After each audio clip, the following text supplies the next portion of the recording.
سورہ النحل سورہ نمبر 16 پارہ نمبر 14 آیت کا نمبر 91.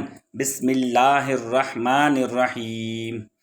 وَأَوْفُوا بِعَهْدِ اللَّهِ إِذَا عَاهَدتُّمْ وَلَا تَنقُضُوا الْأَيْمَانَ بَعْدَ تَوْكِيدِهَا وَقَدْ جَعَلْتُمُ اللَّهَ عَلَيْكُمْ كَفِيلًا إِنَّ اللَّهَ يَعْلَمُ مَا تَفْعَلُونَ. اور تم اللہ کا عہد پورا کر دیا کرو جب تم عہد کرو، اور قسموں کو پختہ کر لینے کے بعد انہیں مت توڑا کرو، حالانکہ تم اللہ کو اپنے آپ پر ضامن بنا چکے ہو. بے شک اللہ خوب جانتا ہے جو کچھ تم کرتے ہو. Honor Allah's covenant when you make a pledge, and do not break your oaths after confirming them, having made Allah your guarantor. Surely Allah knows all you do. صدق اللہ العظیم.